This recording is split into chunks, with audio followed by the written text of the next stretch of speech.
নবীজি নামাজে দাঁড়িয়ে গেছে, যখন তেলাওয়াত করবে আমার আল্লাহ বলছে নবী যখন তুমি তেলাওয়াত করবে তাড়াহুড়ার কোনো জায়গা নাই, ওয়ারাত্তিলিল কুরআনা তারতিলা,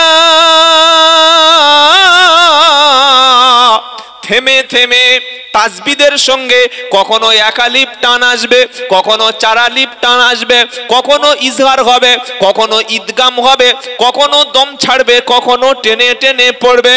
যখন যেভাবে পড়া সেইভাবে তুমি কোরআন পড়বে। হে মুসলমানেরা, আল্লাহওয়ালা ব্যক্তিরা, আমার জ্ঞানী জনেরা, শুধু মানুষেরা, নবীজি যখন তেলাওয়াত করতে শুরু করেছেন, আল্লাহর নবী রাতের বেলা বাইতুল্লাহ শরীফে কোরআন তেলাওয়াত করতে শুরু করেছে। চারজন নবীর বড় বড় দুশমন ছিল, একটার নাম আবু জাহাল, আরেকটার নাম আবু লাহাব, আরেকটার নাম উদবা, আরেকটার নাম সাইবা, আরেকটার নাম হলো মুগিরা। এদের কাজ হচ্ছে নবীর পিছনে সব সময় পড়ে থাকা। এই যে ক্যামেরাগুলো বসে আছে বুঝতে পারছেন, এদেরকে বলা হয় মিডিয়া। কি বলা হয়? মিডিয়া। এই যে কথাগুলো আল্লাহ আমাকে বলাচ্ছেন, এইগুলো সারা পৃথিবীতে কাল সকালে সবাই দেখবে, লক্ষ লক্ষ মানুষ দেখবে। কি বলছি বুঝতে পারছেন না? মিডিয়ার কাজ করছে। তো আবু জাহেল ছিল একজন সোশ্যাল মিডিয়া, মানে সমাজের মধ্যে ওর কাজ হচ্ছে মিডিয়ার কাজটা করা। আল্লাহর নবী কি বলছে না বলছে এই কথাটা সমাজে মিথ্যা করে প্রচার করে দেওয়া, মানে মিডিয়ার কাজ করতো আবু জাহেল। কি বলছি বুঝতে পারছেন না? হ্যাঁ, সব সময় ওর কাজ হচ্ছে ইসলামের ভুল ধরা। আজও আমাদের ভারতবর্ষের জমিনে এবং এই পশ্চিম বাংলার জমিনে কিছু বিষাক্ত টিভি চ্যানেল আছে যাদের কাজ হলো 24 ঘন্টা মাদ্রাসায় জঙ্গি খুঁজে বেড়ানো। মুর্শিদাবাদের রেল স্টেশনের উপরে দুটো বড় বড় বোম পাওয়া গেল এবং দুজন ধরাও পড়লো, ওটা নিয়ে মিডিয়া কথা বলে না। বেলডাঙ্গায় লাইটিং বোর্ডে নাম লিখে সাম্প্রদায়িক দাঙ্গা বাঁধালো, পরে একজন ধরা পড়লো, তার নামটা মিডিয়া করলো না, কিন্তু নিরপরাধ ছেলেদেরকে জঙ্গি বলে চালিয়ে দিচ্ছে। দিচ্ছে কি দেয় না? আর আমরা মুসলমানরা, আমাদের হাতে কোনো টিভি চ্যানেল নাই। আছে কি গো? কোনো টিভি চ্যানেল মুসলমানদের হাতে নাই। তাই আমাদের বিরুদ্ধে মাদ্রাসা মানে জঙ্গি, আলেম মানে তালিবানি, আলেম মানে পাকিস্তানি, ওলামা মানে এরা দেশ বিরোধী, এরা তালিবানি, এরা অশিক্ষিত, এরা ব্যাকডেটেড, ইচ্ছা মতো বলে যাচ্ছে। আর আমরা এখন মুসলমানরা নিজেদের মধ্যে মারামারি করছি। তুই তবলিগ জামাতের লোক কাফের, তুই ফুরফুরার লোক জাহান্নামী, তুই বেরেলি বেদাতি। বলছি না বলি না? এ ভাই বলছি না বলি না? কথা বলে না। এগুলো জলসার মধ্যে আলোচনা তো হয়। কাফের, এ ওকে কাফের বানাচ্ছে, ওকে জাহান্নামী বানিয়ে দিচ্ছে। কবি নজরুল ইসলাম বলেছে কি জানেন? বিশ্ব যখন আগিয়ে চলে আমরা তখন পিছে,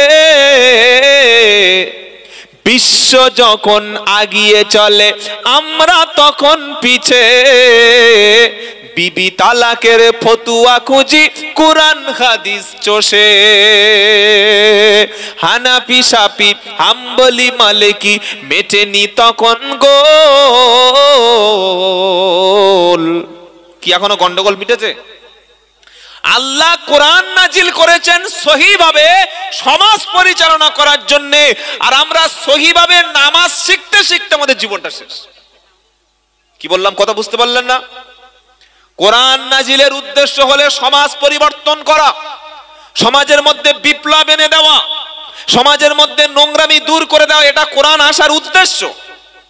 কোরআন নাজিলের উদ্দেশ্য হচ্ছে সমাজ থেকে শিরক, বিদআত, খারাপ, নোংরামি, অশিক্ষা সব দূর হয়ে একটা শান্তিপূর্ণ পিসফুল সমাজ গঠন হবে। সহিভাবে কোরআন দ্বারা দ্বীন ইসলাম এবং মানুষ পরিচালনা হবে। এটা সব বাদ দিয়ে এখন ওই নামাজে হাতটা উপরে বাঁধবো না নিচে বাঁধবো, এই নিয়ে এখন মার্ডার করে দিচ্ছে লোকে। সহিভাবে সমাজ পরিবর্তন করতে করতে করার উদ্দেশ্য ছিল, সেটা না করে সহিভাবে নামাজ পড়তে জীবন শেষ হয়ে গেল। তাই কবি কাজী নজরুল ইসলাম কি বলছে, আমার কথা বুঝতে পারছেন তো? ওই বিশ্ব যখন আগিয়ে চলে আমরা তখন পিছে, বিবি তালাকের ফতুয়া খুঁজি কোরআন হাদিস চষে, হানাফি শাফি হাম্বলি মালিকি হ্যাঁ, মেটেনি তখন গোল।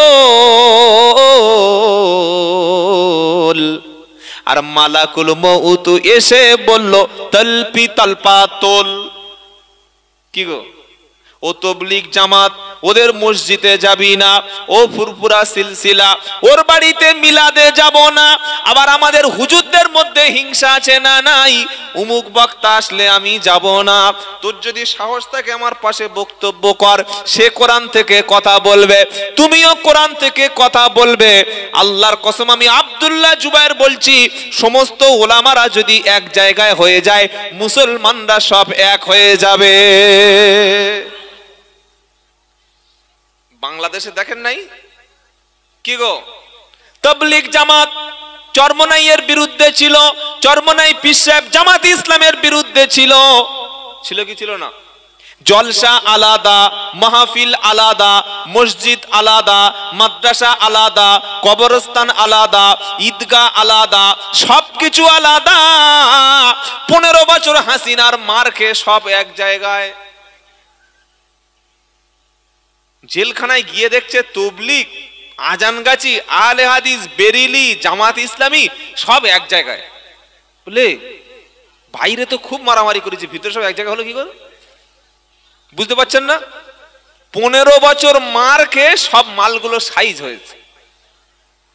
আমি এজন্য বলি, পশ্চিম বাংলায় এমন একটা জালিম সরকার আসা দরকার মুসলমানদের ঐক্যের জন্য, সেটা এখনো আসেনি।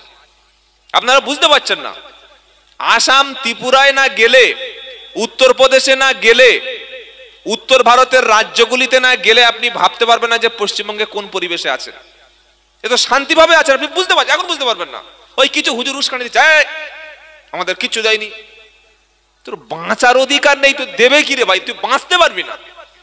শত শত মাদ্রাসা আসামে বুলডোজার দিয়ে ভেঙে দিয়েছে। আমি নিজের চোখে দেখে এসেছি আসামে, শোনা কথা নাই, নিজে দেখে এসে বলছি আপনাকে। সেজন্য করে আলেম ওলামা যারা বক্তা হিসেবে আসবেন, তাদের বিভেদমূলক কথা বলতে দেবেন না। 20,000 22,000 টাকা দিয়ে বক্তা এনে সমাজের মধ্যে ভাগ করে দিয়ে যাচ্ছে। ওই দল, ও ওই দল, ও ওই দল, আর আমি জান্নাতি দল। তোর কাছে জান্নাতের গ্যারান্টি আছে? কোন গ্যারান্টি কাটা যে তুই যে জান্নাতে যাবি তার কি ঠিক আছে বল? আমাদের সবার এক দল, ওই দলের নাম হলো ইসলাম। বলুন সুবহানাল্লাহ। আমাদের দলের নাম হচ্ছে ইসলাম, আমাদের পরিচয় হলো মুসলমান। তাবলীগের মসজিদ, ফুরফুরার মসজিদ, আজানগাছির মসজিদ, আহলে হাদিসদের মাদ্রাসা, বেরেলিদের খানকা, ওদের দরগা, সবকিছু ভেদাভেদ ভুলে গিয়ে এখনই আমাদের পরিচয় দিতে হবে, আমরা সকলে হলাম কলেমার ভাই। কেউ পীর সাহেব তার মুরিদদেরকে কোরআন সুন্নাহ দিয়ে ইসলাহ করে জান্নাতের দিকে ডাকবে। তাবলীগ জামাতের ভাইরা নিজের টাকা, পকেটের টাকা খরচ করে মানুষের বাড়িতে বাড়িতে গিয়ে ইসলামের দিকে, শান্তির দিকে মানুষকে ডাকবে। যারা অন্য মতবাদের মানুষ আছে, তারাও ইসলামে মানুষকে দাওয়াত দেবে। এটাই তো আমাদের হওয়া উচিত। কি বলছি বুঝতে পারছেন না? আমি লক্ষ লক্ষ জায়গায়, হাজার হাজার মানুষের সামনে বলি যে ভাই, বিভেদের দিন শেষ, বিভেদের দিন শেষ। আর কিছু হুজুর আছে তারা বিভেদ করতে খুব ভালোবাসে। বিভেদ করলে লাভ তাদের। এই ধরুন একটা গ্রামে যদি দুটো ভাগ হয়, দুটো জলসা হবে, হবে কি হবে না? তো দুটো জলসা হলে লাভ আমার, দু জায়গায় 3টে জলসা হলে লাভ আমার। এজন্য আমাদের পরিচয়, আমরা সকলে মুসলমান। বলুন সুবহানাল্লাহ। এই পরিচয় দেব ইনশাআল্লাহ।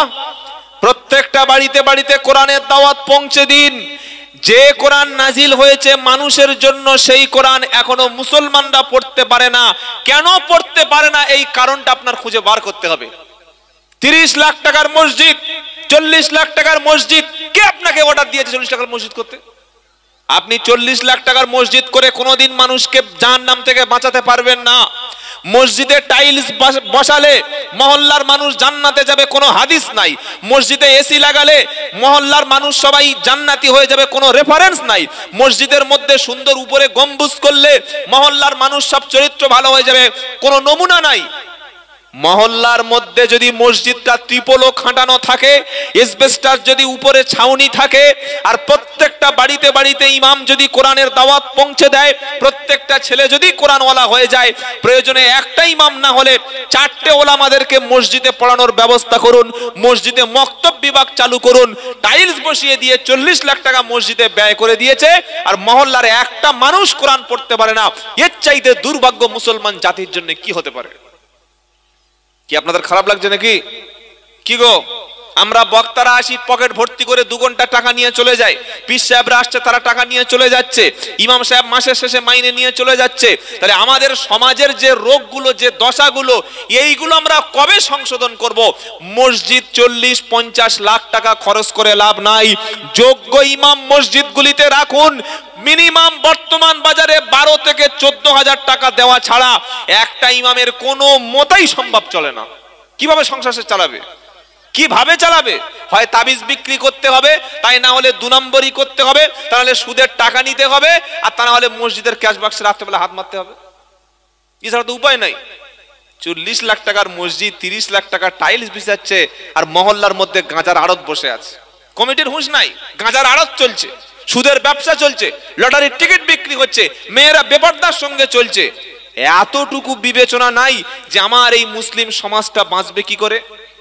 যতক্ষণ তাদের হাতে কোরআনুল কারীমের শিক্ষা না দেবেন, সমাজ কোনোদিন বাঁচানো সম্ভব। জোরে বলুন। নবীজি রাত্রেবেলা কোরআন পড়ছে, আবু জাহাল, আবু লাহাব, উতবা এবং সাইবা তারা বলল, চল দেখি মুহাম্মদ সাল্লাল্লাহু আলাইহি সাল্লাম কি পড়ছে। প্রত্যেকে কাবা শরীফের কাছে চলে আসলো, সকাল পর্যন্ত কোরআন তারা শুনলো। এত সুন্দর তেলাওয়াত, কারণ আল্লাহ তাআলা কোরআনের মধ্যে দিয়েছে সবচাইতে শ্রেষ্ঠ সুর। জোরে বলুন সুবহানাল্লাহ। এই কোরআন যখন ঈমানদাররা শোনে, ওয়া ইদা সামিউ মা জিলা ইলার রাসূল তারা আয়ুনাহুম তাফিদু মিনাদ দাম'i মিম্মা আরাফু মিনাল হাক্কি ইয়াকুলুনা রাব্বানা আমান্না ফাকতুবনা মা'আশ শাহিদিন। এটা 7 নম্বর পারা, প্রথম পৃষ্ঠা, প্রথম লাইনে 83 নম্বর আয়াত সূরা মাইদা।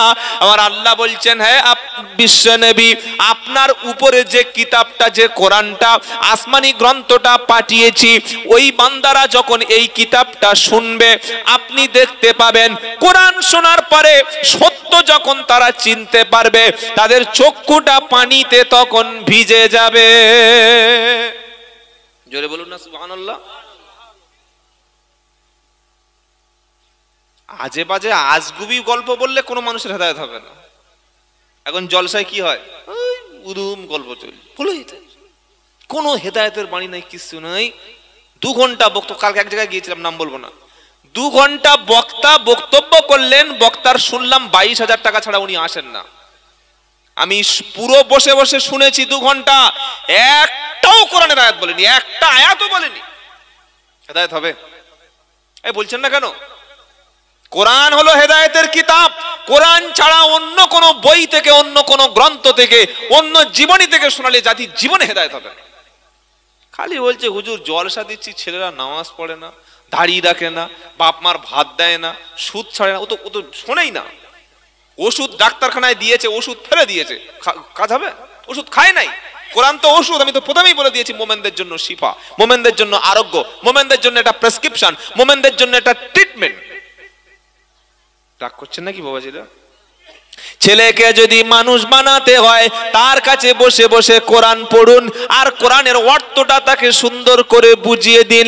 আল্লাহ পাকের নবী কোরআন পড়ছে, আবু জাহেল বুঝতে পারছে কি বলছে, যেহেতু আবু জাহেলের ভাষা হলো আরবি, কোরআনের ভাষা হলো আরবি। আবু লাহাব বুঝতে পারছে নবী কি পড়ছে, উতবা সাইবা বুঝতে পারছে কি বলছে। ফজর হয়ে যাবে, এমন সময় আবু জাহেল পালানো শুরু করলো, আবু লাহাব পালাতে শুরু করেছে, উতবা সাইবা মুগিরা সকলে কাবা শরীফ ছেড়ে চলে যাচ্ছে। কেন? সকাল হয়ে গেলে মানুষ আমাদেরকে দেখলে কি বলবে। যেতে যেতে হঠাৎ করে অন্ধকারের মধ্যে গোঘাটের কাছে গিয়ে আবু জাহেল আর আবু লাহাবের দেখা হলো। সাপোজ কে কে? গলা বুঝতে পেরেছে, ও আবুল আহাব। এই ভাই কোথায় গেছিলে? মোহাম্মদ কি বললে? কোরআন শুনতে। তুমিও কোরআন শোনো? ভালো লাগে তাই শুনি। সুবহানাল্লাহ বলবেন না? আবু জাহেল তুমি কোথায় ছিলে? তুমি যেদিকে ছিলে আমি ওর উল্টো দিকে ছিলাম। কি গো? অন্য সাইডে ছিলাম, কাবা শরীফের অন্য সাইডে ছিলাম। তুমি কি করছিলে? ওই তোমার মতো রোগ। কি রোগ? কোরআন শোনার রোগ। এই শুনলে ঠিক একদিন মানুষ হেদায়েত হবে। বলুন না সুবহানাল্লাহ। বড় আশ্চর্য, একটা কোরআনের আয়াত নাই, বক্তব্য করে চলে গেল। একটা হাদিস নাই, একটা সাহাবাদের জীবনী নাই। এরা পড়ে না, না পড়তে চায় না। আর কে এদেরকে দাওয়াত করে? টাকা খ্যাস খ্যাস খ্যাস খ্যাস করে গুনে দিচ্ছেন, কিন্তু কিছু নিচ্ছেন না, কিছু জানতে চাচ্ছেন না। এটা বললে বলে বিরোধিতা করছে। বিরোধিতা কি যাবে? তুমি একটা বক্তব্য করবে, কোরআন বলবে না, একটা হাদিস বলবে না। হাজার হাজার মানুষকে গোমরাই করে চলে যাচ্ছে। বাপের ঘটনা, তোমার বাপের ঘটনা কি হচ্ছে আমি শুনতে যাবো কেন? আবু জাহেল বললে, আবার দেখলো ফের দুজন আসছে। বলে কি? দেখি, দেখছে উদবা আর সাইবা, চারটে পাকা পাকা মাল, কাফেরদের লিডার, সুপ্রিম লিডার। আবু জাহেল বললে, শোনে এদিকে, এদিকে। বলে তওবা কর। কিসের তওবা? হাতটা দাও। কাল থেকে আর মুহাম্মাদের কাছে সাল্লাল্লাহু আলাইহি সাল্লামের কাছে কোরআন শুনতে আসবে না, শপথ করো। দেখুন এই চোরে চোরে মাস্তুতো ভাই হাত দিয়ে বলছে কাল থেকে আসবো না। এই উদবা সাইবা এদিকে হাত দাও। দুজনে হাত দিয়ে শপথ করলো, বাড়ি চলে গেল। রাত যখন গভীর হলো, আবু জাহেল মনে মনে ভাবলো, আমি তওবা পড়িয়েছি মানে ওরা তিনজন আসবে না। আজকের সকাল পর্যন্ত আমি আবু জাহেল আরামে একা কোরআন শুনবো। জোরে হবে না নাকি? ঠান্ডা বলে গলাও ঠান্ডা হয়ে গেল। নারায়ে তাকবীর। আবু লাহাব মনে মনে করলো, আমাদেরকে তওবা পড়িয়েছে যে, সে একাজার করবে না। আজকের আমি একা মনে মনে গিয়ে সুন্দর করে কোরআন শুনবো। উদবা এবং সাইবা তারাও মনে করলো, আবু জাহাল আবু লাহাব ওরা বড় বড় পাকা পাকা নেতা, ওরা তওবা পড়িয়েছে মানে শপথ করিয়েছে ওরা আসবে না, আমরাও যাব। চারজনের মতো ভেবে গিয়ে কাবা শরীফের পাশে দাঁড়িয়ে গেল। আর নবীজি তেলাওয়াত শুরু করেছেন, একদম কোরআন তেলাওয়াত করেই যাচ্ছে। হে বাবাজিরা, সোনারা লালেরা, কোরআন যদি কোরআনের মতো পড়া হয়, মানুষ সেখানে বসে বসে কাঁদতে থাকে। আমাদের মায়েরা যে কোরআনটা পড়ে, আমাদের বাড়িতে যে কোরআন পড়া হয়, আল্লাহর কসম করে বলছি, এ কোরআন পড়লে উল্টে আরো গুনাহ হবে। কোরআন যদি শুনতে হয়, হাফেজ যে কোরআনের কাছে মাদ্রাসায় এসে বসে দেখবেন, হাফেজ সাহেব সবক শুনিয়ে দিল। এই যে ছেলেগুলো পাকড়ি নিল, প্রথমে এক পৃষ্ঠা শুনিয়ে দিল, আবার একটু পরে পুরাতন পড়াটা শুনিয়ে দিল, আবার বিকালে 2 পারা 3 পারা শুনিয়ে দিল। এইভাবে 30 পারা যখন মুখস্থ হয়ে গেল, 5 পারা করে 30 পারাটা শুনিয়ে দিল। তারপরে 10 পারা করে 3 দিনে শুনিয়ে দিল, 15 পারা করে 2 দিনে শুনিয়ে দিল। লাস্ট যখন ফিনিশ হবে, এক জায়গায় বসে 30টি পারা, 540টা রুকু, 114টা সূরা, 6666টি কম বেশি আয়াত, 86,430টি বাক্য, 3,23,760টা অক্ষর এক জায়গায় বসে নির্ভুল ভাবে চোখ বন্ধ করে শুনিয়ে দিল। তার নাম হাফেজে কোরআন। সূরা ফাতিহা পড়তে পারছে না, ও বলছে মাদ্রাসায় রেখে কি হবে? কবরে যাও, 5 আর গোশত ছাড়িয়ে লবণ মিশিয়ে দেবে।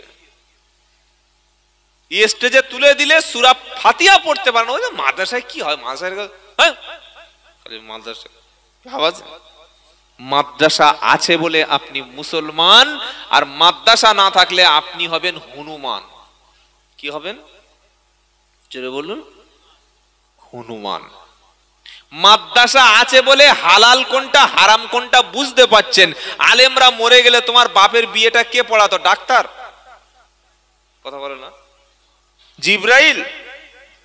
হ্যাঁ, প্রধান এসে বিয়ে পড়াবে? ও তো খেয়ে পালাবে। স্কুলের মাস্টার বিয়ে পড়াবে, ও বিয়ে জানে। কি গো, এই আমাদের মতো মৌলবীরা এসে তোমার বাপ আর তোমার মা, আমার বাপ আর আমার মার বিয়েটা হালাল করে দিয়েছিল বলে তুমি আর আমি হালাল ছেলে, তাহলে হারামির বাচ্চা হয়ে যাবে। কি যাবো কি যাবো না? আরে কথা বলো। মরে লাশ পড়ে শুকুনে খাবে, গোসল দিতে হয় কেমন করে এটা ডাক্তার জানে? ও নিজে গাত হয়? কি গো, কি করে কাফন পরাতে হয় এটা কেউ জানে না। কি করে জানাজার নামাজ পড়তে এটা কেউ জানে না। ওই মসজিদের পাশে বসে থাকা মৌলভী সাহেব জানাজার নামাজ পড়িয়ে দিল। তোমার জন্মটা হালাল ভাবে হওয়ার জন্য, আমার জন্মটা হালাল ভাবে হওয়ার জন্য এই আলেমদের দ্বারা হয়েছে। আর মরণের পরে তোমার লাশটা যাতে কুত্তায় ছিঁড়ে না খায়, শিয়ালে যাতে ছিঁড়ে ছিঁড়ে না খায়, ভাগাড়ে যাতে পড়ে না মরে থাকো, তার জন্য এই আলেমদেরকে কাজে লেগেছে। এই লেগেছে না লাগে নাই? কি গো, করোনার সময় ডাক্তার বলে যাই ওখানে বস, ওখানে বস, ওখানে 10 ফুট দেখেন নাই? দেখেছেন না? দেখেন নাই? প্রেসক্রিপশন লিখে লাঠি করে বাড়ি দিচ্ছে, ঢুকতে কাছে আসতে না, ডিস্টেন্স ডিস্টেন্স ডিস্টেন্স। তা বউর কাছে ডিস্টেন্স ছিল? কি গো, ওখানে ডিস্টেন্স নাই। দোকানে কাছে মাল দিচ্ছে, বাইরে চলে যাও। একমাত্র আলেমরা বলেছে তোমাদের কোনো ভয় নাই, অজু করো, কাছে এসো, আল্লাহ সেবা করবে। বলুন সুবহানাল্লাহ। মাদ্রাসা থাকলে ঈমান থাকবে। বাবাজিরা, আল্লাহ আল্লাহ ভাইরা, 4 জন বলল কেউ যাবি না। আবার পরের দিন 4 জন চলে গেল। আল্লাহর নবী সাল্লাল্লাহু আলাইহি ওয়াসাল্লাম কোরআন পড়তে শুরু করেছে। আবু জাহাল সকাল পর্যন্ত শুনলো, আবু লাহাবও সকাল পর্যন্ত শুনলো। 4 জন কোরআন যখন শুনে, আবার যখন সকালে বেলা যে যার মতো চলে যায়, আবার দেখা হয়ে গেল। আবু জাহেল বলল না, এইভাবে যদি মুহাম্মদ সাল্লাল্লাহু আলাইহি ওয়াসাল্লামের ফলোয়ার বেড়ে যায়, মুহাম্মদ সাল্লাল্লাহু আলাইহি ওয়াসাল্লামের যদি ভক্ত বেড়ে যায়, মুহাম্মদ সাল্লাল্লাহু আলাইহি ওয়াসাল্লামের সাপোর্টার যদি বেড়ে যায়, ওমর ফারুকের মতো আমরাও একদিন কলেমা পড়ে যদি মুসলমান হয়ে যাই, তাহলে বাপদাদা ধর্ম ত্যাগ করে দেব। এর চাইতে অপমান আর কিছু হতে পারে না। তারা এবার বলল, যখন কোন জায়গায় কোরআন পড়া হবে, যখন কোন জায়গায় কেউ কোরআন তেলাওয়াত করবে, সঙ্গে সঙ্গে তোমরা সেই জায়গায় বাধা দেবে। কি করবে জোরে বলো? বাংলার জমিনে কিছু বেঈমান মুসলমান আছে, তারা কোরআন পড়া সহ্য করতে পারে না। মসজিদে কোরআন শিক্ষা দিচ্ছে একজন এসে বললে কোরআন শেখানো চলবে না, জলসায় কোরআনের মজলিস চলছে, এসব করতে দেওয়া যাবে না। পাড়ায় 2টো মাদ্রাসা হলে তখন বলে মাদ্রাসা রাখা যাবে না, 2টো ইংলিশ মিডিয়াম স্কুল হলে খুব ভালো, খুব খুশি। এটা আবু জাহেলের খালাতো ভাই, আর তারা হলে ভাড়া ভাই। 3 নম্বর অন্য কিছু না। আবু জাহেল আইন চালু করে দিল, বলল যখন কোরআন তেলাওয়াত হবে সঙ্গে সঙ্গে তোমরা সেখানে বাধা দেবে। আজ মুসলমানের মধ্যে কিছু মুসলমান আছে মসজিদে কোরআন খুলে শেখাচ্ছে, সেখানে বাধা দিচ্ছে, বলে মসজিদে কোরআন পড়া যাবে না। আছে না নাই? জোরে বলুন। এরা আবু জাহেল ছাড়া আর অন্য কিছু হতে পারে না। অথচ ভারতবর্ষের জমিনে যত আল্লাহওয়ালা নেককার বান্দা এসেছিল, তাদের প্রথম কাজ হলো জাতির কাছে কোরআনের মাদ্রাসা মক্তব তৈরি করে দেওয়া। আবু জাহেল বলল, এক কাজ কর, শুধু মুখে আইন মুখে বললে হবে না। মক্কায় একটা বিল পাস হলো, একটা আইন পাস হলো। আইনটা কি? ওয়াকালাল্লাযীনা কাফারু লা তাসমাউ লিহাদাল কুরআনা ওয়ালগাউ ফীহি লাআল্লাকুম তাগলিবুন। 24 নম্বর পারা, 18 নম্বর 16 নম্বর পৃষ্ঠা, একদম 11 নম্বর লাইনের 26 নম্বর আয়াত, সূরার নাম হামিম সাজদা। তারা একটা বিল পাস করলো, আইন পাস করলো। আইনটা কি? আল্লাহ তাআলা মুমিনদের জন্য আইনটা কোরআনে কোড করে দিয়েছে। আবার বলছি, ওয়াকালাল্লাযীনা কাফারু কাফেররা বলল, কে বলল? কাফেররা কি বলল? লা তাসমাউ লিহাদাল কুরআন, এই কোরআন তোমরা শুনবে না, কোরআন শুনতে যাবে না, কোরআন কোন জায়গায় আলোচনা হলে শুনবে না। শুধু শুনবে না এই কথা বলে কাফেররা আইন পাশ করলে হয়ে যেত। তারা বলল অকালাল্লাযীনা কাফারু লা তাসমাউ লিহাদাল কুরআনা ওয়ালগাউ ফীহি লাআল্লাকুম তাগলিবুন। তারা বলল কোরআন যেখানে তেলাওয়াত হবে, কোরআনের আলোচনা যেখানে হবে, কোরআনের ব্যাখ্যা যেখানে হবে, কোরআনের মজলিস যেখানে হবে, সে জায়গায় তোমরা যাবে না, সেখানে কোরআন শিখবে না, সেখানে কোরআন শুনবে না।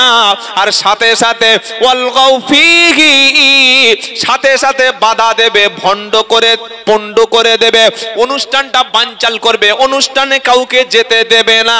যদি তোমরা কোরআন শোনা থেকে বিরত থাকো, আর যদি কোরআনের মজলিস, কোরআনের দাওয়াতটা, কোরআন শিক্ষার ব্যবস্থাটা যদি তোমরা বন্ধ করতে পারো, লাআল্লাকুম তাগলিবুন, তাহলে আশা করা যায় তোমরা জয়ী হবে। ওই আবু জেহেল এখনো আছে না নাই? আরে বলছেন না কেন? একটা ছেলে, ইয়ং ছেলে, মুখে দাড়ি রেখেছে, 5 ওয়াক্ত নামাজ পড়ছে। ছেলেটা ইংলিশ মিডিয়ামের শিক্ষক বা একটা হাই স্কুলের শিক্ষক, 5 ওয়াক্ত নামাজ পড়ে, কোরআন শেখে। এটা শয়তানের ভালো লাগবে? শয়তান সহ্য করবে? ও শিখে মসজিদে গিয়ে 5টা ছেলের হাত ধরে শেখাচ্ছে। পাড়ার লোকেরা বলছে এই মনিরুল মাস্টার রে, শহীদুলের ছেলে, বড় ছেলেটা, কি হয়েছে? তুই এখন দাড়ি রেখেছে, যে দাড়ি রেখেছে তার চুল কোনা, পাশের লোকের কি বলছি বুঝতে পারছেন? আমি রেখেছি, আমার চুল কবে না, আমার পাশের মালের চুল কবে? দাড়ি দাড়ি তো আমার দাড়ি তোর চুল করছে কেন? বলে শুধু দাড়ি রাখিনি, ও এখন মসজিদে কোরআন পড়ছে। কি হয়েছে? ও একা পড়ছে, 8টা 10টা 12টা ছেলে নিয়ে শেখাচ্ছে। হুজুরের কাছে ফোন করছে, হুজুর বলে কি? বলে আমাদের মসজিদে কোরআন শেখাচ্ছে।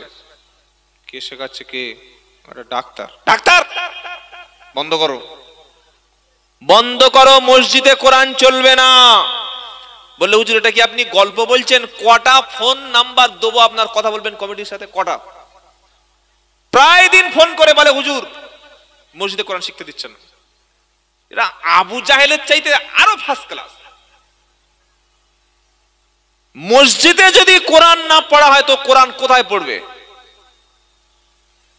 এরা চায় কোরআনটা মরণের পরে পড়ুক, তাতে আমাদের মতো কিছু গন্ডমূর্খ হুজুরের পেটটা চলে যাবে। কোরআনটা যদি মানুষ না শেখে আমাদের কিছু তাবিজ কবজ বিক্রি হবে। কোরআনটা যদি না শেখে আমরা মূর্খ পাড়ায় ঘোল বিক্রি করে খেতে পারবো।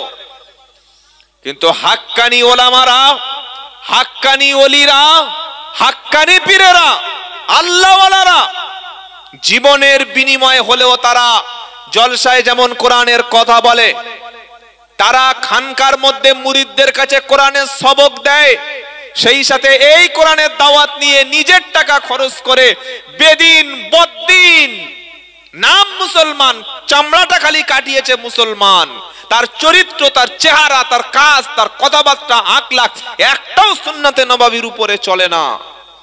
এই ব্যক্তিকে কোরআন শিখিয়ে দিন, ইনশাআল্লাহ সে একটা জান্নাতি বান্দা হয়ে যাবে। বলুন সুবহানাল্লাহ। খবরদার, খুব কোরআনের সঙ্গে বেয়াদবি করা যাবে না, কোরআনের সাথে বিরোধিতা করা যাবে না। কি আইন পাশ হয়ে গেল? وقال الذين كفروا لا تسمعوا لهذا القرآن, কোরআন তোমরা শুনবে না, কোরআন পড়তে দেবে না, আর যারা পড়বে তাদের তোমরা বিরোধিতা করবে। আজও মুসলমানদের মাদ্রাসার বিরুদ্ধে শত্রুতা আছে না নাই? জোরে বলুন। স্কুলে পড়ে সেই ছেলে জঙ্গি ট্রেনিং নিচ্ছে, তাকে কেউ জঙ্গি বলছে না, কেউ বলছে না স্কুল বন্ধ করে দাও, কিন্তু মাদ্রাসায় পড়ে একটা জঙ্গি তৈরি হয়েছে, নাম বলুন। কিন্তু যত বিক্ষোভ আর যত ক্ষোভ সবগুলো মাদ্রাসা নিয়ে। আমাদের এই রাজ্যের একটা নেতা, একটা সাম্প্রদায়িক দলের নেতা, সে গত দুদিন আগে বলেছে আপনাদের প্রত্যেকটা ঘরের ছেলেকে ভালো হিন্দু বানান, শিক্ষিত হিন্দু বানান, আর প্রত্যেকের ঘরে অস্ত্র রাখুন। এটা শোনেন নাই? এটা শোনেন নাই? আপনার তো হুগলি জেলার মানুষ সচেতন, নাম বলার দরকার নাই, বুঝে নেন। সে বলেছে আপনার ছেলেকে শিক্ষিত করছেন, করুন। নাম বলবো কেন? ভাসুরের নাম সবাই জানে, কেউ ধরে কি গো? সে বলছে প্রত্যেকটা বাড়িতে অস্ত্র রাখুন। এই কথাটা যদি আব্দুল্লাহ জুবায়ের বলতো, কি গো, এই কথাটা যদি কোনো ফুরফুরার পীর সাহেব বলতো, আমাদের যদি তোয়া সিদ্দিকী বলতো, সিদ্দিকুল্লাহ চৌধুরী সাহেব যদি বলতো, তারপরের দিন কুকুরগুলো ঘেউ ঘেউ ঘেউ। দেখেন নাই টিভিতে? এই টিভিতে দেখেছেন না? দেখেন নাই? সন্ধ্যাবেলা করে 1 ঘন্টা দেখেন না? কি হয় সন্ধ্যাবেলা 1 ঘন্টা? ঘেউ ঘেউ। কুকুর তো এরা, কথা বলতে দেয় না। দাদা একটু বলুন, দাদা একটু বলুন, মানে কথা বলতে। সব বুদ্ধিজীবী, সব বুদ্ধিজীবী, মানে বুদ্ধি বিক্রি করে সংসার চালায়। কি বলছি বুঝতে পারছেন না? যে মাছ বিক্রি করে সংসার চালায় তার নাম কি ভাই? জেলে। মৎস্যজীবী, জেলে তো অবশ্যই। মৎস্যজীবী যে আইন ব্যবসা করে, আইন বিক্রি করে সংসার চালায়, তার নাম কি? আইনজীবী। আর যে বুদ্ধি বিক্রি করে পেট চালায়, বাচ্চাদের খাবার জোগাড় করে, ওই হারামখোরের নাম কি? জোরে বলুন। বুদ্ধিজীবী। এজন্য টেলিভিশনে যারা বুদ্ধি বিক্রি করে সংসার চালায়, এদের দেখবেন 100-র মধ্যে 99টার মাথায় একটা চুল নাই। বুদ্ধির জ্বালায় সব আউট। আরো কত জায়গায় নাই আল্লাহই জানে। কি বুঝলেন? এদের রাগটা মাদ্রাসা নিয়ে, এদের রাগটা মাদ্রাসা নিয়ে। কেন? আজকের ভারতবর্ষের জমিনে স্বাধীনতার জন্য আন্দোলনে সবচাইতে বেশি রক্ত দিয়েছিল ওলামারা। তারা ভালো করে জানে যে আমরা এই দেশকে হিন্দু রাষ্ট্র বানাতে পারবো না যদি আলেমরা ওলামারা বেঁচে থাকে। আলেম ওলামারাই সবচাইতে বেশি দেশপ্রেমিক। এজন্য তাদের প্রথম টার্গেট মাদ্রাসাগুলো বন্ধ করে দাও। এবং আইনও তারা এনেছে, আনেন নাই? আনে নাই? এই যে ওয়াকাফ আইন, এই আইনটা কি ওয়াকাফ দখল করব না মাদ্রাসা বন্ধ করবো? আপনারা তো বুঝতে পারছেন না। একজন বলল, ভাই তোমার যে ঘরটা বাঁধা আছে 30 লাখ টাকা খরচ করে, ওই ঘরটার জায়গাটা আমার জায়গা, আমার বাপের জায়গা। তার মানে কি ঘরটা তোমার আছে, এটা তুমি প্রমাণ করতে পারবে? আমি বলবো না যে ঘরটা আমার, আমি বলছি ওই জায়গাটা আমার বাপের জায়গা, তোমার বাপ জোর করে দখল করেছে, করে ওই জায়গায় তুমি ঘর বেঁধে আছো, জায়গাটা আমার। জায়গা আমার মানে ঘরটা কার? জায়গাটা আমার মানে ঘরটা আমার। তো মাদ্রাসা, মসজিদ, খানকা, কবরস্থান, গুরু, তারপরে যতগুলো আমাদের ঈদগাহ আছে, বলছে এগুলো ওয়াকাফ সম্পত্তি, আমরা দখল করব। তো ওয়াকাফ সম্পত্তির উপরে তোমার বাবার ঘর দাঁড়িয়ে আছে, এখানে মাদ্রাসা আছে, মসজিদ আছে, খানকা আছে, মাজার আছে, কবরস্থান আছে। তাদের সাহস কত বড়! খাজা মঈনুদ্দিন চিশতির কবরটাকে বলছে এটা শিবলিঙ্গ। বলছে কি বলে না? সাহসটা কত বড় দেখেছেন? খাজা মঈনুদ্দিন চিশতির কবরটাকে শিবের লিঙ্গ বানিয়ে ফেলেছে। সেজন্য ঐক্যের সময় আমাদেরকে ইমানের পরীক্ষা দিতে হবে, রুখে দাঁড়াতে হবে। ভেদাভেদের দিন ভুলে গিয়ে ওয়াকাফ বিল যদি পাশ হয়ে যায়, আপনি আর রোহিঙ্গা মুসলমান দুজনের মধ্যে পার্থক্য থাকবে না। জীবন দিয়ে হলেও এই বিলটাকে আমাদের রুখে দিতে হবে সকলে, ইনশাআল্লাহ। বলুন, বলুন ইনশাআল্লাহ। কোন পীর সাহেব ডেকেছে, কোন জামাত ডেকেছে, কোন তাবলীগ জামাত ডেকেছে, এটা দেখবেন না। যারা এই ওয়াকাফ বিলের পক্ষে কথা বিলের বিরুদ্ধেই যারা আছে, যারা মসজিদের পক্ষে, মাদ্রাসার পক্ষে, মুসলমানদের পক্ষে আছে, তথা দেশের সংবিধান বাঁচানোর জন্য যারা লড়াই করবে, আমরা সকলে তাদের পাশে আছি। বলি ইনশাআল্লাহ, বলি ইনশাআল্লাহ। খবরদার সব কথা ভুলে যান।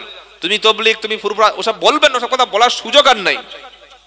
আল্লাহর নবী সাল্লাল্লাহু আলাইহি সাল্লামের বিরুদ্ধে যখন দেখলো যে আইন পাশ করে হলো না, তখন আল্লাহর নবীর বিরুদ্ধে তারা মিথ্যা এলিগেশন দিল। তারা বললে মুহাম্মদ মাজনুন, নাউজুবিল্লাহ। কি বললো? ওয়াকালু ইয়া আইয়ুহাল্লাযী নুজ্জিলা আলাইহি যিকরু ইন্নাকা লামাজনুন।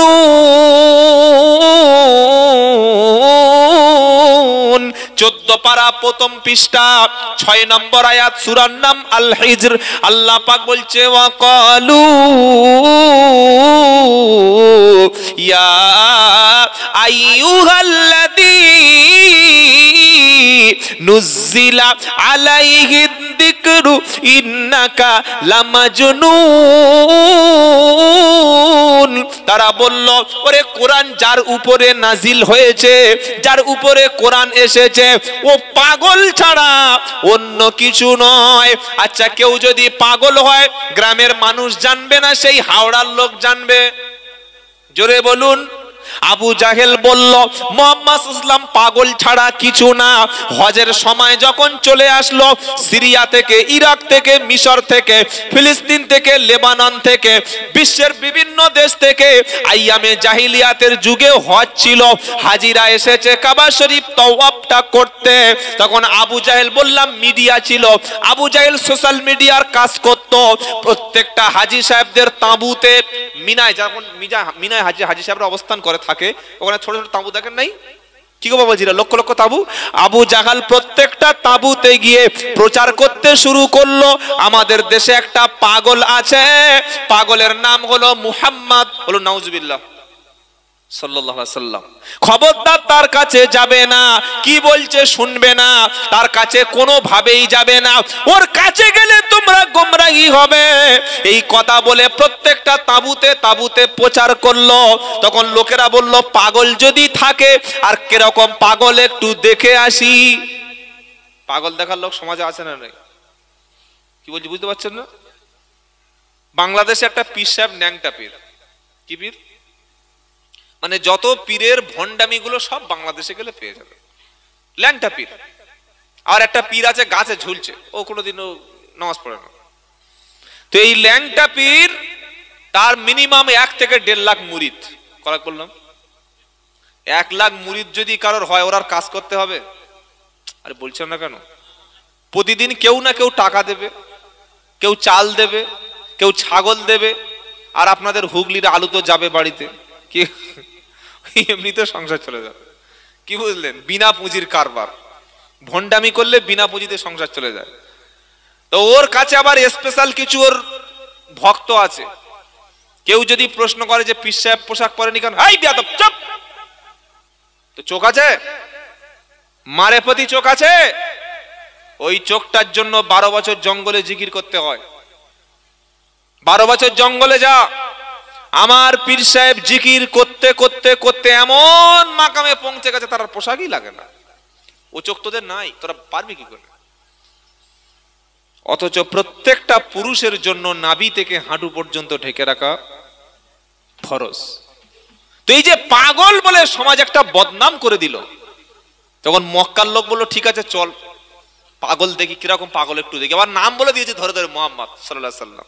কি আমার নবী পাগল? নাউজুবিল্লাহ বলবেন না? আহা হা, চাঁদের মতো সুন্দর চেহারা, যে একবার নবীর দিকে তাকাতো চোখ কখনো ফিরাতে পারত না। নবীর গোঁপটা একদম হালকা সুন্দর, দাড়িটা চাঁদের মতো দাড়ি, মুখে যখন ঘেমে যেত নুরানি চেহারা হয়ে যেত, মনে হতো যেন চেহারার উপরে মুক্তা জমে আছে। আল্লাহর নবীর দন্দন মোবারকের মাঝখানে মাঝখানে হালকা হালকা ফাঁকা ছিল। নবী সাল্লাল্লাহু আলাইহি সাল্লামের চক্ষুটা একেবারে কালো কুচকুচে চোখ ছিল। আল্লাহর নবীর চুল মুবারকটা ঘাড়ের কানের লতি পর্যন্ত তিনি ফেলে রাখতেন। বেশিরভাগ সময় নবী সাদা পাঞ্জাবি পরতেন, মাথায় সুন্দর পাগড়ি থাকতো। আল্লাহর নবী সাল্লাল্লাহু আলাইহি সাল্লাম অধিক সময় তিনি নীরব থাকতেন, তিনি পরিষ্কার পরিচ্ছন্ন থাকতো। 500 মানুষ যদি একটা মজলিসে বসে থাকতো, যে কোনো মানুষ গেলে বুঝতে পেরে যেত উনি হলেন বিশ্ব নবী মুহাম্মদ মুস্তাফা। জোরে বলবেন না সুবহানাল্লাহ। দেখেই চিনতে পারছে উনি মোহাম্মদ মুস্তাফা সাল্লাল্লাহু আলাইহি ওয়াসাল্লাম। আল্লাহু আকবার, এত সুন্দর চেহারা। নবীজি বসে আছেন, এবার পাগলেরা একটা একটা এলো, এসে দেখছে আল্লাহর নবী আবু জাহেল বলে দিয়েছে ওর কাছে যাবে না, আর যদি তোমরা ভুল করে গিয়ে বলো পড়ো ও কি বলছে তোমরা শুনবে না, কারণ আবু জাহেল জানে কোরআন শুনলে দলে রাখা যাবে না, যারা কোরআন শুনবে ওরা মুসলমান হবে, ওরা হেদায়েত পাবে। তাই আবু জাহেল বলল মুহাম্মাদের কথা শুনবে না। ওরা প্রত্যেকে কানে একটা করে আঙুল দিয়ে চলে গেল, আর আল্লাহর নবী মুহাম্মদ মুস্তাফা সাল্লাল্লাহু আলাইহি সাল্লাম কাবা শরীফের কাছে বসে বসে সুন্দর কণ্ঠে তিনি কোরআন তেলাওয়াত করছিলেন। জোরে বলুন না সুবহানাল্লাহ। দূর থেকে যখনই তাদের চোখের ফোকাসটা পড়লো সঙ্গে সঙ্গে অবাক হয়ে, ইস এত সুন্দর লোক, এ লোক পাগল হতে পারে? পাগলের গোঁফ থাকে বড়, দাড়ি থাকে অবিন্যস্ত, এই বোতামটা এখানে, এই বোতামটা এখানে, একটা পা ফুল প্যান্ট, একটা পা এই পর্যন্ত, আছে না নাই? ময়লা নোংরা আবর্জনা। ও পাগলের সিম্বল দেখলে বোঝা যাবে যে মালটা পাগল। কি যাবে কি যাবে না? যখন ওই নুরানি চেহারাটা বহিরাগত মেহমানদের চোখে পড়েছে, তারা আরো আকৃষ্ট হচ্ছে। সুবহানাল্লাহ, এত আল্লাহর পক্ষ থেকে একটা জ্যোতি। সুবহানাল্লাহ বলতে ইচ্ছা করে না? কি গো বাবাজিরা, তারা বললে এই পাগল নয়, তুই এক কাজ কর, পাগল যখন নয় তুই কি বলে একটু শুনে দেখি, কি বলে একটু, কি বলে একটু শুনে দেখি। সঙ্গে সঙ্গে কান থেকে আঙ্গুল খুলে ফেলেছে, আর নবী পড়েই যাচ্ছে কি আর রহমান আল্লামাল কুরআন খলাকাল ইনসানা আল্লামাহুল বায়ান আশ-শামসু ওয়াল কমারু বিহুসবান ওয়ান নাজমু ওয়াশ-শাজারু ইয়াসজুদান ওয়াস-সামা رفعها ووضع الميزان ألا تطغوا في الميزان وأقيموا الوزن بالقسط ولا تخسروا الميزان والأرض وضعها للأنام فيها فاكهة والنخل ذات الأكمام والحب ذو العصف والريحان فبأي آلاء ربكما تكذبان الله أكبر। আরো পড়ছে, পড়েই যাচ্ছে পড়েই যাচ্ছে। নবী তো আর জানে না যে ওরা এই পাগল দেখতে এসেছে, নবী কি জানে? আরে বলছেন না কেন? আবার পড়ছে, কোত্থেকে 15 পারা। সুবহানাল্লাযী আসরা বিআবদিহি লাইলাম মিনাল মাসজিদিল হারামি ইলাল মাসজিদিল আকসা মাসজিদিল আকসাল্লাযী বারাকনা হাওলাহু লিনুরিয়াহু মিন আয়াতিনা ইন্নাহু হুয়াস সামিউল বাসীর। আল্লাহু আকবার বলতে মন চায় না? ওরা যখন এমন কালাম শুনলো তারা বলল এমন কথা বাপের কাছে শুনিনি, জীবনে কখনো শুনিনি, কারণ কালাম হলো আল্লাহর। তারা কোরআন শুনলো, কানের মধ্য থেকে আঙ্গুলগুলো খুলে ফেলে দিয়ে নিজেদের অজান্তে তারা পড়ে নিল লা ইলাহা ইল্লাল্লাহ লা ইলাহা ইল্লাল্লাহ লা ইলাহা ইল্লাল্লাহ মুহাম্মাদুর রাসূলুল্লাহ সাল্লাল্লাহু। যতই শুনি কোরআন আমি, যতই শুনি কোরআন আমি ততই মধুর লাগে, আর কোরআন পড়লে মুসলমানের তবে তো ঈমান জাগে।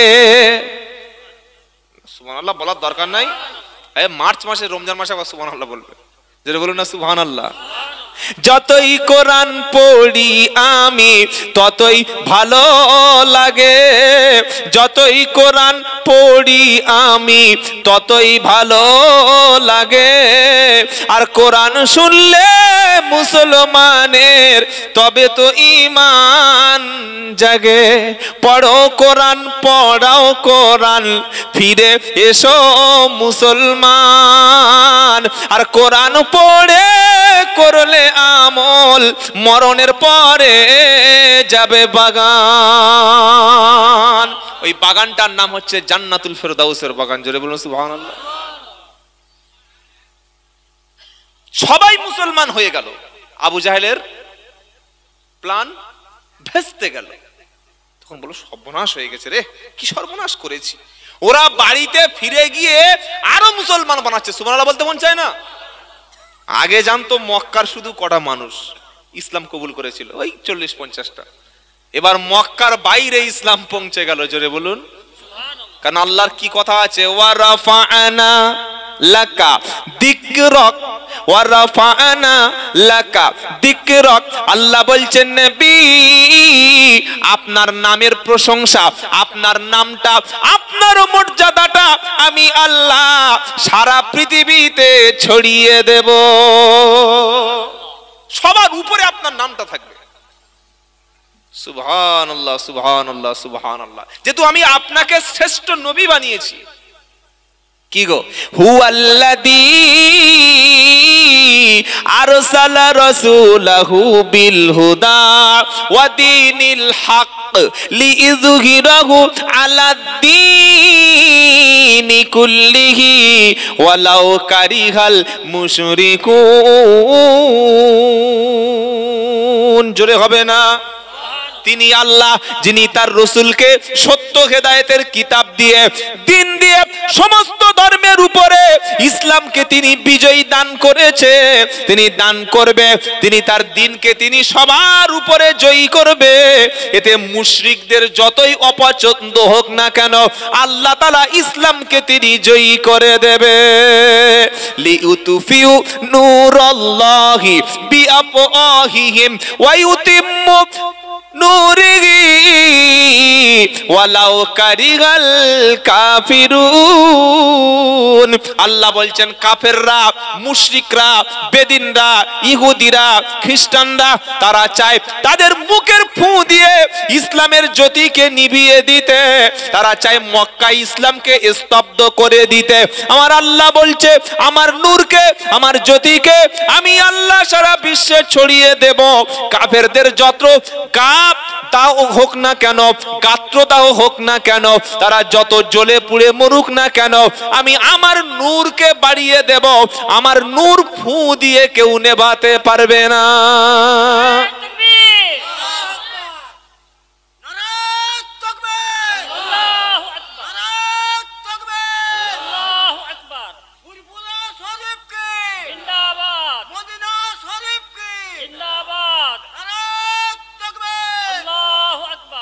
এ আল্লাহওয়ালা ভাইরা, বাবাজিরা, যদি কোনো ব্যক্তি সাইকেল নিয়ে বলে আমি ট্রেনের সঙ্গে ধাক্কা মারবো, হ্যাঁ, ট্রেনটা দুমড়ে মুচড়ে, ট্রেনটা দুমড়ে মুচড়ে,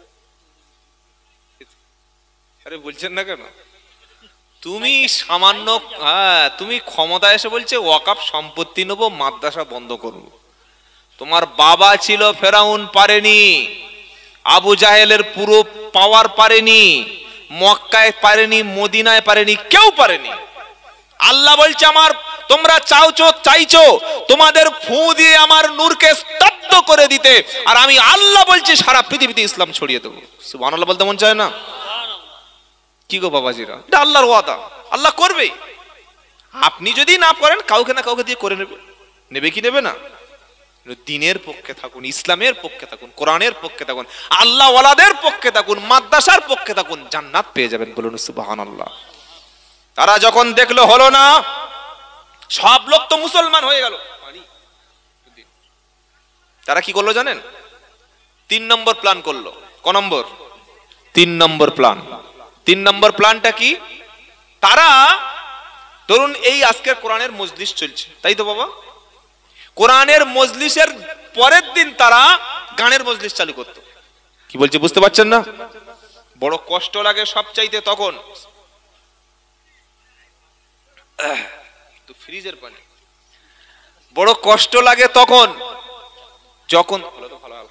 যখন দেখি কোনো মুসলিম মহল্লায় মুসলিমের বিয়ের বাড়িতে গানের অনুষ্ঠান চলছে। কি বলছি বুঝতে পারছেন না? মুসলমান ছেলের বিয়ে হচ্ছে, মুসলিম মহিলা গেটে লিখে দিয়েছে এলাহি ভরসা 786, উপরে মেয়ের নাম সামিরন আর নিচে ছেলেটার নাম শহীদুল। হচ্ছে কি হয় না? গেটে নাম লেখা থাকে না, এলাহি ভরসা 786, শহীদুল উপরে সামিরন, আর দুপারে দুটো জেবিএল বক্সে ধুড়ুম ধাড়াম। হয় কি হয় না? কি গো, আবু জাহেল যখন দেখলো হজে গিয়ে মোহাম্মদকে রোকা যাবে না সাল্লাল্লাহু আলাইহি ওয়াসাল্লাম, কোরআন বন্ধ করে দিয়ে মানুষকে রোকা যাচ্ছে না, হাজার হাজার দলে মোহাম্মদ সাল্লাল্লাহু আলাইহি ওয়াসাল্লামের ভিড়ে যাচ্ছে, তখন নাজার বিন হারেসা একজন খুব বড় ব্যবসায়ী ছিল। ওই ব্যবসায়ী রোম দেশ থেকে অনেক সুন্দর সুন্দর নায়িকা তুলে আনলো, সেই যুগের টপ র্যাঙ্কের নায়িকা, তাদেরকে কিনে আনলো। আর এরকম বিভিন্ন গল্পের পুস্তক বই, রোমান বাদশাদের বড় বড় কাহিনীগুলো তারা নিয়ে চলে আসলো। যখন আল্লাহর নবী কোরআনের মজলিসে বক্তব্য করত, এরকম একটা করে কোরআনের মজলিস কায়েম করত। তারপরের দিন আবু জাহেল, আবু লাহাবের উত্তরসূরিরা, নাজার বিন হারেসা, এরকম বড় বড় কাফেররা টাকা দিয়ে নর্তকী উলঙ্গ মেয়েদেরকে কিনে এনে আর বাজারে বই পুস্তকগুলো কিনে এনে যেদিন মুহাম্মদ সাল্লাল্লাহু আলাইহি সাল্লামের কোরআনের অনুষ্ঠান, তার পরের দিন সেখানে হতো গানের অনুষ্ঠান। বললে হুজুর এটা আপনি দেখেছেন? হ্যাঁ দেখেছি। আপনি দেখবেন? কথা বলেন না। দেখবেন? হ্যাঁ বলুন, তবে তো মাল বার করবো। কি সাপ এসে প্রথমে সাপ খেলাতে কাঁদেছে, ডুক ডুক ডুক ডুক ডুক ডুক ডুক, বাজায় না আর 25-30 জন লোক জমে গেল। তখন প্রথমে সেই একটা সাপ বার করলো, ফুস। কি সাপ? কেউটে সাপ। তখন সকলে বলছে ভাই আপনার কাছে খড়িস আছে? খড়িস আছে, টাকা দাও, মালদার করবো। 5 টাকা 10 টাকা চাল ডাল মেয়েরা দিয়ে দিল। বলো তোমার কাছে চন্দ্রপড়া আছে? মারলেই ঠান্ডা ওই মাল আছে মানে? ওই তো বার হও, একটু বাঁশদা বাসি দিল, বাঁশি ভিজে গেল। তো আপনারা বললে তবে তো মাল বার করবো। দেখতে চান? সূরার নাম লুকমান। কোন সূরা? জোরে বলুন।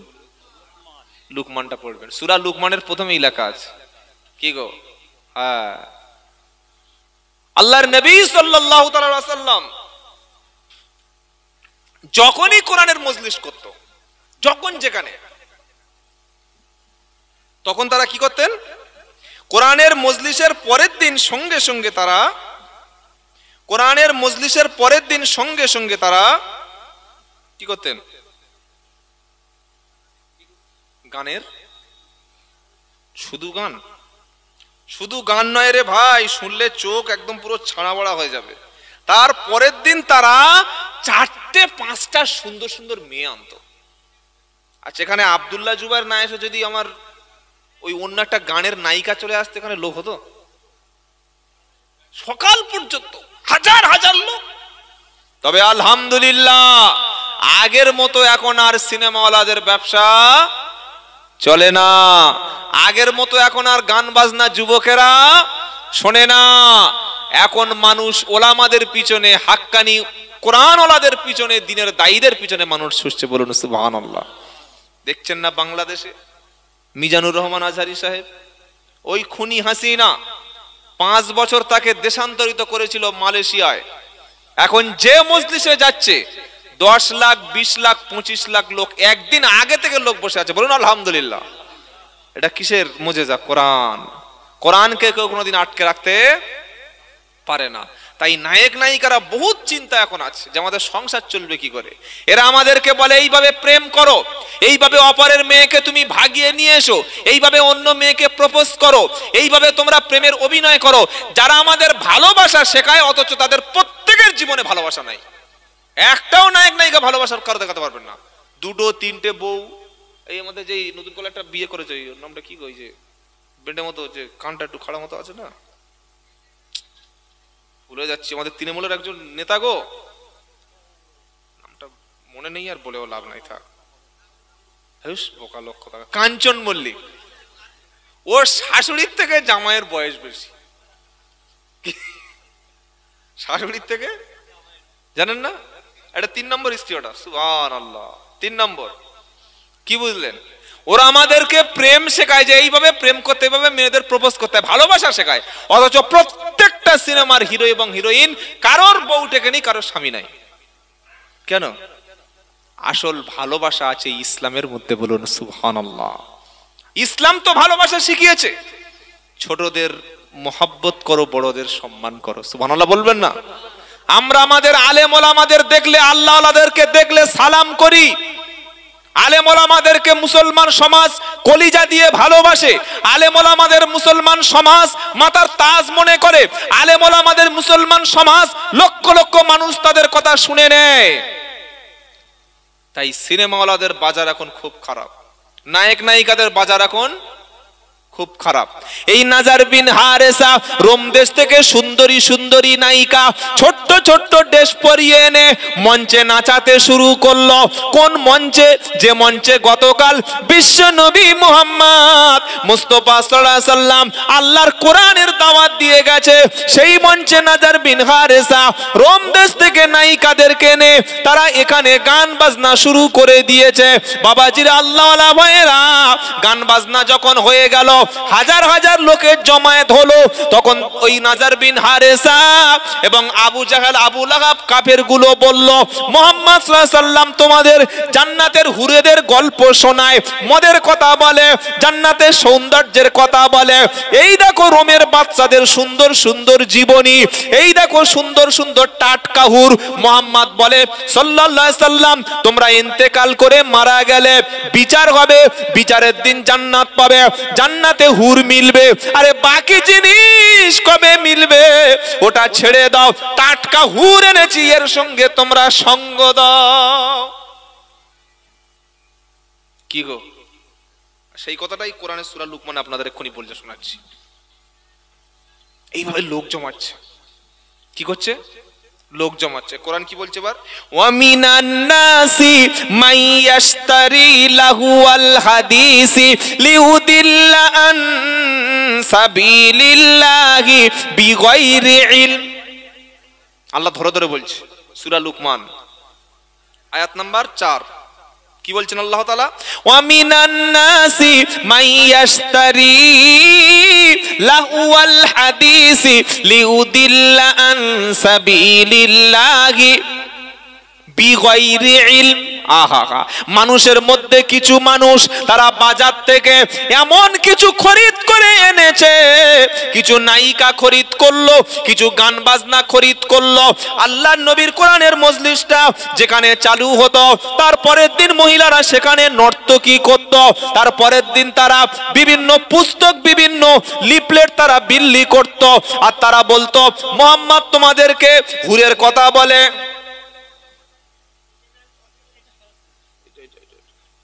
চা খেতে গিয়ে আরেক ঝামেলা তাহির সাহেবের মতো।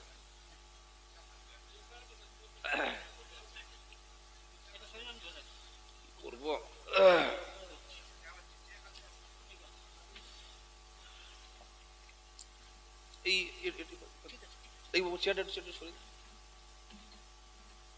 একবার তাকবীর দেন দেখি, নারায়ে তাকবীর, নারায়ে তাকবীর। একটু জিকির করুন, লা ইলাহা ইল্লাল্লাহ, লা ইলাহা ইল্লাল্লাহ, লা ইলাহা ইল্লাল্লাহ মুহাম্মাদুর। মুহাম্মদ নাম যতই শুনি ততই মধুর লাগে, এই নামেরই মধুর বাণী কেউ বলেনি আগে। লা ইলাহা ইল্লাল্লাহ, জোরে জোরে, লা ইলাহা ইল্লাল্লাহ, লা ইলাহা ইল্লাল্লাহ।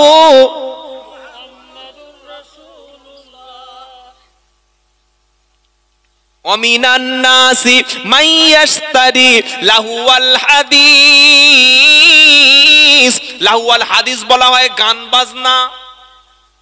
কি বললাম? এমন একটা জিনিস যেটা আল্লাহর রাস্তা থেকে, কোরআনের রাস্তা থেকে, দ্বীনের রাস্তা থেকে আলেম ওলামাদেরকে, মানুষদেরকে বিচ্ছিন্ন করে দেওয়া যায়, এই জিনিসগুলোকে বলা হয় লাহুয়াল হাদিস। আজ মুসলমানদেরকে কোরআন থেকে দূরে রাখার জন্য গান বাজনা, যত রকমের খেলা সব সমাজের মধ্যে চালু করে দেওয়া হয়েছে। যখন তারা কোরআনের মজলিসের পরের দিন এই জিনিসগুলো পরিচালনা করত যাতে মানুষগুলো আল্লাহর নবীর থেকে দূরে সরিয়ে দেওয়া যায়, কিন্তু না, আবু জাহেল সফল হয় নাই। যখন আল্লাহর নবীর মজলিসে কোরআন হতো, লক্ষ লক্ষ মানুষ তারা ভিড় লেগে যেত। সুবহানাল্লাহ, সুবহানাল্লাহ। সাথে সাথে রেজাল্ট কি হতো জানেন? যারা আসতো আল্লাহর নবীর মজলিসে, কোরআন শুনে চোখের পানি ফেলে মুসলমান হয়ে তারা বাড়ি চলে যেত। জোরে বলবেন না সুবহানাল্লাহ। কি গো বাবাজিরা, এটা কোরআনের মুজিজা। এজন্য মাদ্রাসার কাছে যারা আসবে, আল্লাহ ওয়ালাদের কাছে যারা আসবে, দ্বীনের দায়ীদের কাছে যারা আসবে, সুন্নাতের নববীর কাছে যারা আসবে, তাদের জীবনে পরিবর্তন আসবে কি আসবে না? সেজন্য সব সময় নিয়ত করবেন আলেম ওলামাদের পক্ষে থাকবো, হাক্কানি আল্লাহ ওয়ালাদের সোহবতে থাকবেন, জীবন পাল্টে যাবে। কেউ যদি মেথরের সঙ্গে ঘোরে, তার শরীরে আতরের খুশবু এক ফোঁটা মিলবে না। মেথরের বিবি বাজারে গিয়েছে, তোমাদের লোক বাড়ি এসছে না গো, বললে কই না তো না, বলো বাইরে বসো। মেথরের বিবির গায়ে মেথরের যে ওই সেন গন্ধ আছে না নাই? বুঝতে পারছেন না কি বললাম? যারা পায়খানা পরিষ্কার করে তাদের বিবির কাছে ওই মালের সেন পাওয়া যাবে। আর যে আতর বিক্রি করছে বাজারে বসে, আপনি কেনার দরকার নাই, মাখার দরকার নাই, ওর সামনে গিয়ে আধ ঘন্টা বসুন, চলে আসলে সেন আছে না নাই? আছে না নাই? কোরআন হলো আল্লাহর পক্ষ থেকে জান্নাতি সুবাস। বলুন সুবহানাল্লাহ। এর কাছে বসলে সেন পাবেন। সেই সুঘ্রাণটা হলো জান্নাতি সুঘ্রাণ। কিসের সুঘ্রাণ? এই যে হাফেজগুলো পাগড়ি পেল, যে হাফেজগুলো পাগড়ি পেল, চারটিখানি ব্যাপার নয়। মাথায় একটা সাদা কাপড় ওস্তাদরা, আমরা ওলামারা জড়িয়ে দিলাম, না রাই তাকবীর মনে করলাম না, এ তো দুনিয়ায় 250-300 টাকা দামের কাপড়ের পাগড়ি পেল। আর এর বাপ আর এর মা কিয়ামতের দিন আল্লাহর পক্ষ থেকে একটা নূরের তৈরি পাগড়ি পাবে। জোরে বলুন সুবহানাল্লাহ। গোটা আরামবাগের মানুষ, কামারপুকুরের মানুষ, গোঘাটের মানুষ, আপনাদের এই কি জানো গ্রামটার নাম, অনুপনগরের মানুষ ফেল ফেল করে, আল্লাহ ইয়ে কে, কোন দলের লোক? ফুরফুরা শরীফের লোক, না তবলিগ জামাতের, না বেরিলি, না আজানগাজি, না কে এটা, না দেওবন্দি কে? আল্লাহ বলবে ওদের কোনো পরিচয় নাই, ওদের একটাই পরিচয়, ওরা ওদের সন্তানকে কোরআন ওয়ালা বানিয়েছিল। বলুন সুবহানাল্লাহ। ওরা নিজেরা হয়তো আলেম ছিল না, নিজেরা হাফেজ ছিল না, নিজেরা মাওলানা ছিল না, কিন্তু এই অনুপনগর মাদ্রাসায় কোরআনের মহব্বতে, কোরআনের ভালোবেসে, দিল থেকে কোরআনকে ভালোবেসেছিল, কোরআনকে ভালোবেসে সন্তানকে মাদ্রাসায় দিয়েছিল। বাপের জীবনে সবচাইতে বড় সৌভাগ্যের দিন যেদিন ছেলের মাথায় হাফেজে কোরআনের পাগড়ি উঠবে। জোরে বলুন সুবহানাল্লাহ। আর কিয়ামতের দিন সবচাইতে ছেলের জন্য সৌভাগ্যের দিন যেদিন ছেলের কারণে বাপের মাথায় আল্লাহর নূরের পাগড়ি উঠবে। বুঝতে পারলে তো সুবহানাল্লাহ বলতেন? জোরে বলুন না সুবহানাল্লাহ। দুনিয়ায় বাপ দেখছে ছেলের মাথায় কোরআনের পাগড়ি, দেখছে কি দেখে না? আর আখিরাতে দেখবে বাপের মাথায় আল্লাহর পক্ষ থেকে নূরের পাগড়ি। সুবহানাল্লাহ। সেদিন লোক জিজ্ঞাসা করবে, আল্লাহ এই লোকটা কি এমন আমল ছিল, তার কোনো বাতেনি আমল ছিল, তাহাজ্জুদ, কোন ইবাদত, কিসের ইবাদতে সে এমন করলো? আল্লাহ তাআলা বলবে, ওরে শোন, ও তেমন আমলদার ছিল না, ফরজ ওয়াজিব সুন্নাত আদায় করত। ওর সবচাইতে বড় আমল ছিল ওর সন্তানকে কোরআনের হিফজ করা, হাফেজ বানানো। জোরে বলবেন না? ইন্না নাহনু নাযালনা যিকরা ওয়া ইন্না লাহু লাহাফিজুন।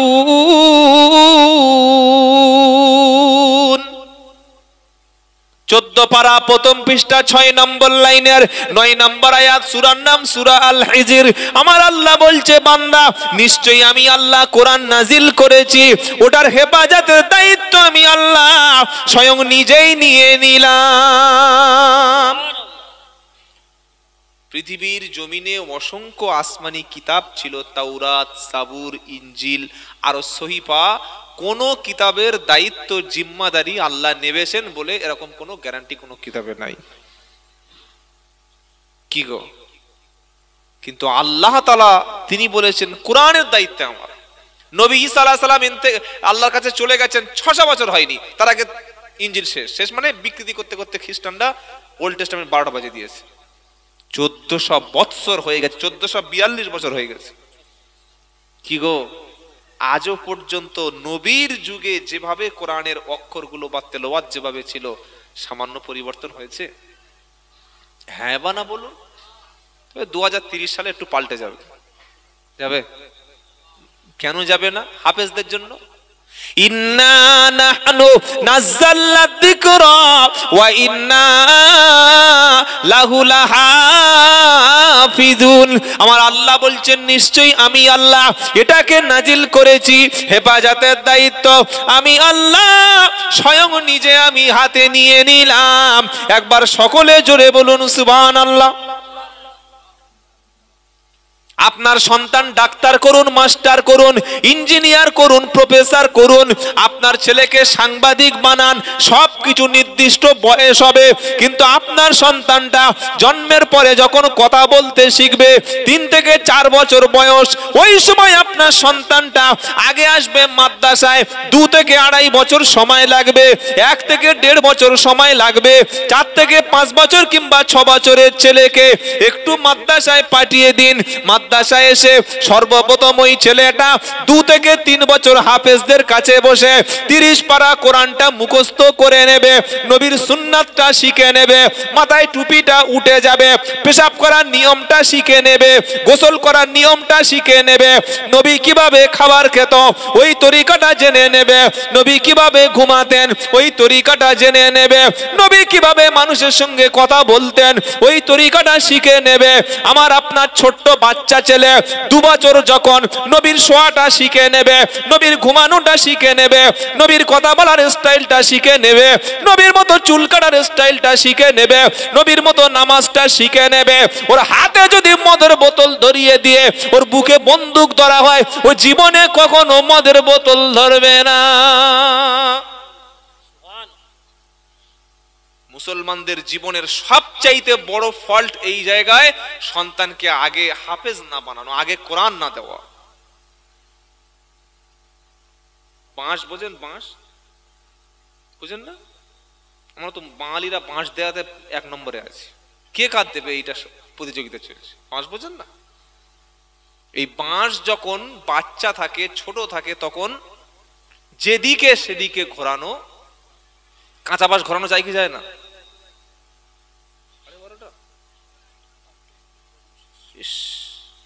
আপনি কিছু বলছেন না? বিয়ের বয়স পার হয়ে গেলে তো বাপ বিয়ে দিয়ে দেবে না। ভালো লাগলে হবে না, ফজরের নামাজ আছে। কি গো বাবা? আচ্ছা ঠিক আছে, বলবো। এই কথাটা বলে আমি শেষ করে দিচ্ছি। বাবাজিরা, আল্লাহ ভাইরা, আমাদের সমাজের জীবনের সবচাইতে ভুল ব্যর্থতা যে আমি আমার সন্তানকে কোরআন শিক্ষা থেকে বঞ্চিত করে দিয়েছি। কি বলছি বুঝতে পারছেন? আপনার সন্তানের জীবনের শুরুতে যে কোরআন থেকে, জীবন থেকে বঞ্চিত করে দিয়েছেন, মানে ওর জান্নাতে যাওয়ার রাস্তাটা কেটে দিয়েছেন। যত পীর তামাম বিশ্বের জমিনে নাম করা পীর, বড় পীর আব্দুল কাদের জিলানী রহমতুল্লাহ আলাইহি, খাজা মহিউদ্দিন চিশতি রহমতুল্লাহ আলাইহি, বসিরহাট আল্লামা রুহুল আমিন রহমতুল্লাহ আলাইহ, মাওলানা আশরাফ আলী থানভী রহমতুল্লাহ আলাইহ, কাসেম নানুদবী রহমতুল্লাহ আলাইহ, আনোয়ার শাহ কাশ্মীরি রহমতুল্লাহ আলাইহ, সুফি ফতেহ আলী ওয়াইসি রহমতুল্লাহ আলাইহ, মুজাদ্দেদ জামান আবু বকর সিদ্দিক রহমতুল্লাহ আলাইহ, এদের জীবনের প্রথম যে শিক্ষাটা ছিল সেই শিক্ষাটা হচ্ছে কোরআনের শিক্ষা হিফজ করেছিল জীবনে। বলুন সুবহানাল্লাহ। আপনি যদি চান যে আপনার সন্তানটা মুসলমান হয়ে বেঁচে থাকুক, খ্রিস্টান না হয়ে মারা যাক। আজ আমাদের ছেলেরা তো নাস্তিক, এরা টুপি দাড়ি দেখলে ঠাট্টা করে, হিজাবকে ঘৃণা করে, আলেমরা আমাদেরকে অপমান করে। করে কি করে না? শ্বশুর বাড়ি গেছে, শ্বশুর হাজী সাহেব, জামাই নামাজ পড়তো, তো বিয়ের আগে দাড়ি ছিল মোটামুটি অল্প, আমার মতো অত না হলে হালকা দু চারটে ছিল। বিয়ের সময় বোনাইরা বলছে দাড়িটা চেঁচে একবার বিয়ে করতে যা। বলে কি বলে না? দাড়ি নিয়ে বিয়ে করতে যায়, একটা বাসর ঘরে দাড়ি চায়। বউ শ্বশুর তো নামাজি আল্লাহওয়ালা, দিকে আগুন। জামাই তুমি কি সর্বনাশ করেছো, কি সর্বনাশ করলে, দাড়ি চাঁদলে কেন? বললে আমার বোনাইরা বলেছে। কে বলেছে? বলুন। কিন্তু এই ছেলের মধ্যে যদি একটু কোরআন থাকতো, একটু যদি আলেম বা হাফেজদের সোহবতে থাকতো, চাঁচবে? এই মুরব্বী বসে আছে, এনার যদি 2 কোটি টাকা দেওয়া হয় চাঁচবে? আমার তো ফাঁসি দিলে আমি দাড়ি চাঁচবো না। বলুন সুবহানাল্লাহ। কেন? আমি আব্দুল্লাহ জুবায়ের যেদিন মারা যাব, এই টুপিটা খুলে নেবে, পাঞ্জাবি খুলে নেবে, পাজামা খুলে নেবে, তাসবিহ কেড়ে নেবে, একটাই মাত্র সিম্বল। আমি কবরে ফেরেশতাদের বলবো, ফেরেশতা মাফ করে দাও, বিশ্বনবীর দাড়িটা আমার মুখে ধারণ করতে পেরেছিলাম। জোরে বলুন সুবহানাল্লাহ। যুবকেরা, তরুণেরা, আল্লাহওয়ালা ভাইয়েরা, আমাদের ছেলেরা নাস্তিক, সেই শিক্ষা তাদেরকে দেয়া হচ্ছে। স্কুলে পড়ানো হচ্ছে মানুষ এসেছে বাঁদর থেকে, শিম্পাজি থেকে, ওরাংওটা থেকে। থিওরিটা কার? কার? Mister Charles Darwin. এই ছেলে জলসায় যখন শুনছে যে মানুষ আদম আলাইহিস সালাম থেকে এসেছে, তখন বলছি গাঁজাখোর বক্তা, আমাদের বইতে লেখা আছে মানুষ শিম্পাজি থেকে এসেছে, মানুষের বিবর্তনবাদ, আর এই বলছে মানুষ মাটির থেকে, আদম থেকে। ঈমান থাকবে? কোরআনের একটা বাক্যকেও যদি অস্বীকার করে ঈমান থাকবে? থাকবে না। স্কুলে বাচ্চাদের পড়ানো হচ্ছে পর্দা হচ্ছে আগেকার সে যুগের কথা। জীবনে ডেভেলপ করতে গেলে পর্দা পুষিত সব ছেড়ে দাও, জিন্স প্যান্ট পরে রাস্তায় আমাদের আধুনিক হও, তবে তোমার সমাজ বাঁচবে। সাথে সাথেই নাস্তিক হয়ে যাবে। সেজন্য মনে করি এই মাদ্রাসায় যে ছাত্রগুলো পাকড়ি পেল, এটাই বলে আমি আমার কথা শেষ করছি, এরা আমাদের প্রত্যেকের মাথার তাজ। আগামীতে আজকের নিয়ত করুন, যদি ছেলে বাড়িতে থাকে, কাল সকালে সে আপনার ছাত্রটাকে, সন্তানকে হাফেজ বানাবেন। আর যাদের সন্তান হয় নাই, আল্লাহর কাছে নিয়ত করুন, ওগো রব্বুল আলামিন, আল্লাহ যেদিন আপনি আমার সন্তান দেবেন, আমি আমার সন্তান ডাক্তার বানাবো, মাস্টার বানাবো, ইঞ্জিনিয়ার বানাবো, কিন্তু প্রথম যে শিক্ষাটা দেব ওই শিক্ষার নাম হলো কিসের শিক্ষা? কোরআন। আপনি আজকের কোরআন শিক্ষা দেবেন, সারা জীবন আপনার সন্তান আপনাকে পীরের মতো শ্রদ্ধা করবে। জোরে বলুন সুবহানাল্লাহ। আল্লাহ আমাদের মাদ্রাসাটাকে কবুল করুক, ওস্তাদদের কবুল করুক, আলেম ওলামাদের কবুল করুক। আমি এতক্ষণ কথা বলে কোরআনের যে বক্তব্যটা আপনাদের কাছে পেশ করছিলাম, যে কোরআনের বিরোধিতা করে কেউ আজকে টিকতে পারেনি। যত বিরোধিতাকারী সব শেষ হয়ে গেছে, কিন্তু আলেম ওলামারা, সে যে দলের আলেম ওলামা হোক, আল্লাহ তাদের সম্মান আরো উপরে তুলে দিয়েছে। বলুন সুবহানাল্লাহ। সেজন্য হাক্কানি ওলি, হাক্কানি পীর, তাদের সোহবতে থাকবেন। যদি কেউ দিন শেখাতে আসে আপনার এলাকায়, বিরোধিতা করবেন না। আলেম ওলামা, পীর মাশায়েখদের সোহবতে বসবেন, হাক্কানি ওলামাদের মজলিসে বসবেন, ইনশাআল্লাহ আপনার মধ্যে, চরিত্রের মধ্যে ঈমানের একটা চিহ্ন ফুটে উঠবে। জোরে বলুন সুবহানাল্লাহ। দেখ, সবাই বলেছেন মানে ছোট্ট করে একটা গজল বলেই বিদায় নিই। সে গজলটার অন্য কিছু নয়, সেটা হলো ওই কোরআনকে নিয়ে। কাকে নিয়ে বলবো? কি গো? কোরআনকে নিয়ে বলি। যদি আগুন লেগে ধ্বংস হয় পৃথিবীর সব বইয়ের দোকান, তবু বিশ্ব থেকে হারা